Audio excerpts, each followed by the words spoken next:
अखंड ज्योति, अगस्त 2021। साधना सत्रों की भूमि, शांति कुंज। सांसारिक व्यवस्था में जिस तरह की शिक्षा व्यवस्था को प्रदान करने का क्रम रहा है, उसका उद्देश्य तो मात्र एक ही है, जीविकोपार्जन। पढ़ने वाले को पैसा कमाने लायक बना दिया जाए। इसके अतिरिक्त उन प्रयासों का कोई अन्य लक्ष्य नजर नहीं आता है। यह ठीक है कि उस शिक्षा का भी अपना एक महत्व है, परंतु व्यक्तित्व के विकास, अच्छा इंसान बनने का, परिष्कृत मानव बनने का महत्व एवं प्रभाव उस प्रक्रिया से कई गुना ज्यादा एवं व्यापक हो जाता है। पढ़ लिखकर उच्च ओहदों को प्राप्त करने वाले तो अनेकों देखे जाते हैं, परंतु बुद्ध, महावीर, परम पूज्य गुरुदेव जैसे व्यक्तित्व तो विरले ही निकल पाते हैं। व्यक्तित्व का सर्वांगीण विकास एक महत्वपूर्ण विषय है। प्रश्न उठता है कि इसे कैसे प्रदान किया जाए। यदि मात्र प्रवचन, उद्बोधन दे देने एवं सुन लेने भर से ऐसे व्यक्तित्व तैयार होते तो आज तक न जाने कितने महामानव तैयार हो गए होते। पर क्या ऐसा हो पाता है? ऐसे देव मानव आज कहाँ देखने को मिल पाते हैं जो समाज के समुन्नत विकास का आधार बन सकें।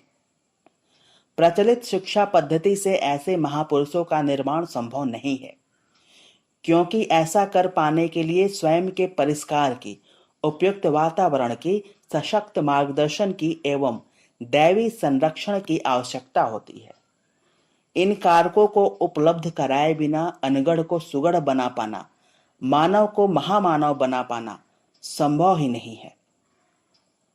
व्यक्ति के गुण, कर्म एवं स्वभाव को नए सिरे से गढ़ने के लिए इन सभी तत्वों एवं कारकों का उपस्थित एवं उपलब्ध होना उतना ही जरूरी है जितना कि एक बीज को वृक्ष बनाने के लिए खाद, पानी, धूप जैसे महत्वपूर्ण कारकों का होना जरूरी हो जाता है।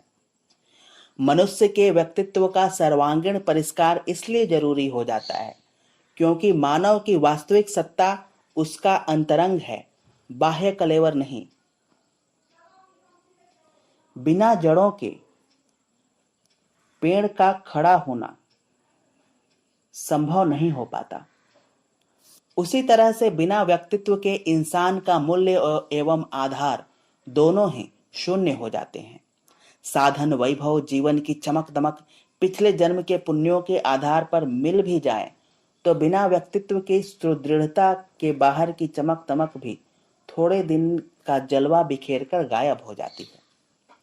दुर्भाग्यवश लोग बाहर के कलेवर को ही सब कुछ मानने की भूल कर बैठते हैं, परंतु बिना अंतःकरण की शुद्धि के प्राप्त सारी सफलताएं अंततः धाराशायी ही होती हैं।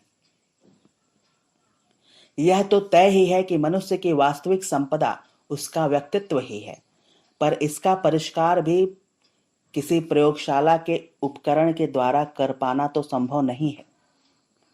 इसका विकास मात्र ज्ञान वृद्धि से भी संभव नहीं है, क्योंकि यदि वैसा संभव हो पाता तो कॉलेज, स्कूल अकेले ही अनेक मानव गढ़ दे देते, महामानव गढ़ देते।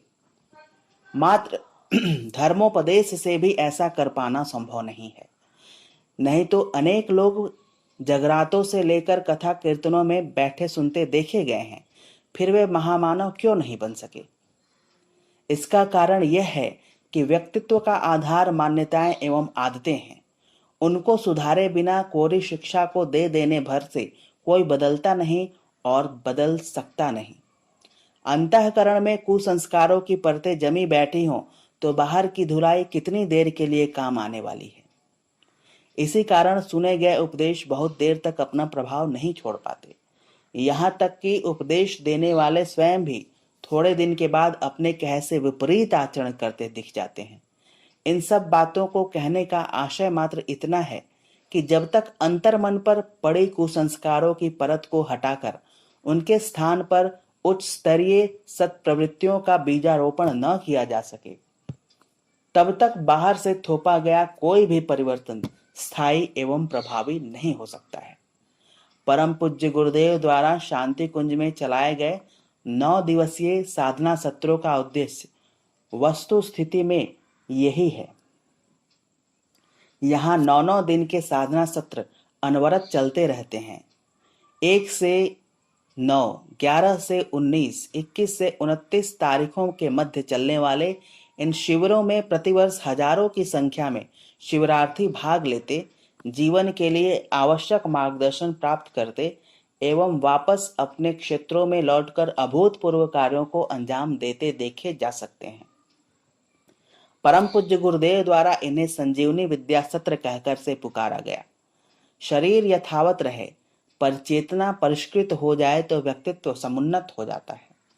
इसी को संजीवनी विद्या कह करके पुकारा गया है। परम पूज्य गुरुदेव द्वारा बताए गए इस संजीवनी विद्या के ज्ञान के द्वारा मनुष्य के तीनों शरीरों के कायाकल्प का प्रयास शांति कुंज में किया जाता है। इन शिविरों की दिनचर्या इसी साधनात्मक आधार पर गढ़ी गई है और इनका अनुशासन इस प्रकार रखा गया है कि शांति कुंज के इस सुसंस्कारित वातावरण में साधक इस साधनात्मक पुरुषार्थ के अंतिम शिखर को उपलब्ध हो सके। अखंड ज्योति के पाठक शांति कुंज के आश्रम आरण्यक स्वरूप से परिचित ही हैं। गंगा की गोद, हिमालय की छाया, सप्तर्षियों की तपोभूमि वाला यह क्षेत्र अखंड दीपक के सानिध्य में ऐसी तप ऊर्जा को अपने भीतर समेटे हुए है जिसके संसर्ग में आने वाले प्रत्येक साधक के जीवन में विलक्षण परिवर्तन घटते हैं। फिर परम पूज्य गुरुदेव एवं परम वंदनीय माता जी की दैवी संरक्षण की उपस्थिति और उनकी तपस्या का प्राण प्रवाह इन साधना सत्रों की अवधि में साधकों के जीवन की समस्त समस्याओं का समूह निराकरण कर देता है।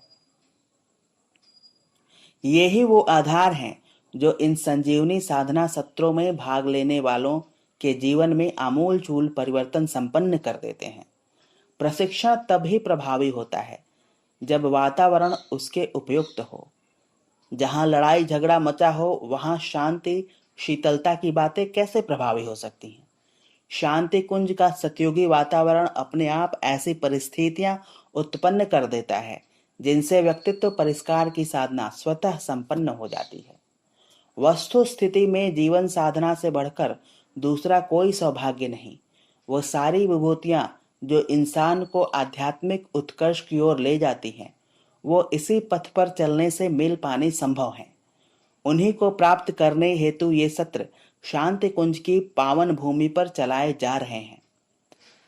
अपने सभी परिजनों का यहाँ इसी भावभूमि के साथ स्वागत है।